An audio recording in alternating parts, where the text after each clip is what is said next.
സഹിൻ, വേടൻ കൂടി എത്തുന്നതോടുകൂടി എത്രമാത്രം ആവേശഭരിതമാണ് LDF camp?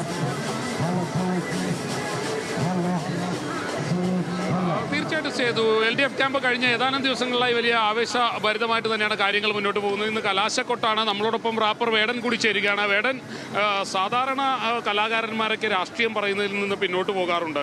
നിങ്ങൾ കൃത്യമായി രാഷ്ട്രീയം സംസാരിച്ചാണ് മുന്നോട്ട് പോകുന്നത്.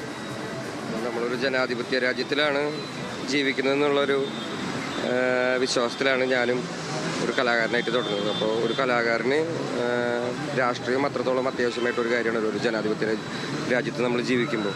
അപ്പോൾ ഞാനതെൻ്റെ ജീവിതത്തിലും എൻ്റെ പാട്ടിലും ഞാനത് ഉപയോഗിക്കുന്നു എന്നുള്ളതാണ്, ഞാനത് പ്രാക്ടീസ് ചെയ്യുന്നു. ഒപ്പം തന്നെ ഈ തെരഞ്ഞെടുപ്പാണ് വരാൻ പോകുന്നത്. 2 ദിവസം കഴിയാൻ നേരത്തെ ആളുകൾ വോട്ട് രേഖപ്പെടുത്തണം. വേടൻ എങ്ങനെയാണ് ഈ തെരഞ്ഞെടുപ്പിനെ കാണുന്നത്? ഞാൻ വേദിയിലൊക്കെ പറയാറുണ്ട്, ഇന്ത്യ ജനാധിപത്യം പ്രാക്ടീസ് ചെയ്യപ്പെടാത്ത, അത് ഏറ്റവും കുറഞ്ഞ അളവിൽ മാത്രം പ്രാക്ടീസ് ചെയ്യപ്പെടുന്ന ഒരു രാജ്യമാണ്.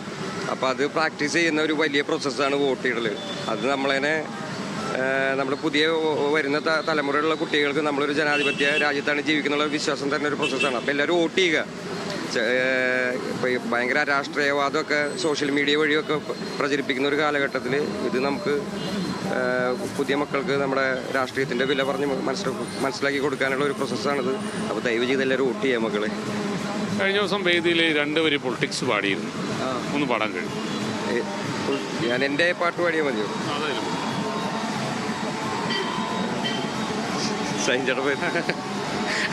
കാത്തിരുന്ന കാലമേ പാടാലോ. കാത്തിരുന്ന കാലമേ പാടാം. ഒരു വിരൽ മഷി പോരാട്ടമേ, ഒരു വിരൽ മഷി പോരാട്ടമേ, ഒരു വിരൽ മഷി പോരാട്ടമേ, ഒരു വിരൽ മഷി പോരാട്ടമേ.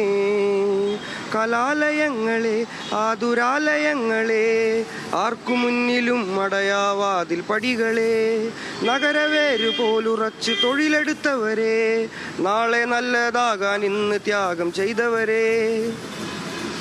അപ്പം തന്നെ ഈ ആളുകൾ വോട്ട് ചെയ്യാൻ എത്തും. എന്തെങ്കിലും ഒരു പൊളിറ്റിക്സ് അല്ലെങ്കിൽ ഏതെങ്കിലും ഒരു പാർട്ടിയെ അനുകൂലിച്ചാണോ വേണം മുന്നോട്ട് പോകുന്നത്? അല്ല, ഞാനൊരു ജനാധിപത്യ വിശ്വാസിയാണ്. അപ്പോൾ വോട്ട് ചെയ്യാനുള്ള വോട്ടിങ്ങിൻ്റെ പ്രോസസ്സ് ആൾക്കാർക്ക് പറഞ്ഞ് മനസ്സിലാക്കി കൊടുക്കുക എന്നുള്ളതാണ് ഞാൻ ചെയ്യുന്നത്. പിന്നെ ഞാനൊരു ആർട്ടിസ്റ്റാണ്, എന്നെ വിളിക്കുന്നിടത്തേക്ക് ഞാൻ പോകും. ഇപ്പോൾ ചിലയിടങ്ങളിലൊക്കെ പോകുന്നത് അവരോട് കൂടുതൽ സ്നേഹമുള്ള ആളുകൾ വിളിക്കാൻ നേരത്ത് പോവുകയാണ്. അല്ല, ഇപ്പോൾ ഗണേശേട്ടൻ്റെ അടുത്തൊക്കെ നമ്മൾ പോണത്, ഗണേശേട്ടൻ നമുക്ക് എത്രയും പ്രിയപ്പെട്ട ഒരാളായതുകൊണ്ടാണ്. എന്നെ പാട്ട് പാടാൻ വേണ്ടിയിട്ട് പലയിടങ്ങളിൽ നിന്ന് വിളിക്കുന്നുണ്ട്. ഒരുപാട് രാഷ്ട്രീയ കക്ഷികൾ നമ്മുടെ അടുത്തേക്ക് വരുന്നുണ്ട് ഷോ നടത്താനൊക്കെ വേണ്ടിയിട്ട്. ഒരു നല്ല കാര്യമാണ് എല്ലാവരുടെ അടുത്തേക്കും പോയി ചെയ്യുന്നത്. പക്ഷെ നമുക്ക് സമയം കിട്ടുന്നില്ല എന്നുള്ളതാണ് എൻ്റെ ഒരു പരിപാടി. ഇതൊന്നാണ് തെരഞ്ഞെടുപ്പായിട്ട് കൂടുതൽ പ്രോഗ്രാംസ് ഉണ്ടായിരുന്നു ഉണ്ട്, ഷോ ഉണ്ട്. നമ്മുടെ എല്ലാ ആർട്ടിസ്റ്റുകൾക്കും ഷോ ഉണ്ട്. ഇപ്പോൾ ഇലക്ഷനും ഇൻഡിപെൻഡൻറ്റ് മ്യൂസിക്കും ഒരുമിച്ച് രണ്ടും ഒരുമിച്ച് വളർന്നുകൊണ്ടിരിക്കുകയാണ് ഈ പ്രോസസ്സിൽ. അപ്പം തന്നെ ഈ മ്യൂസിക്കിലേക്ക് കൂടുതൽ കുട്ടികൾ അടുക്കുന്നതുകൊണ്ട് തന്നെ അവരെ രാഷ്ട്രീയമായിട്ട് മാറ്റാൻ കഴിയുന്നുണ്ടോ? മ്യൂസിക് വളരെ പെട്ടെന്ന് എല്ലാവരുടെ അടുത്തേക്ക് എത്തുന്ന ഒരു മീഡിയമാണ്.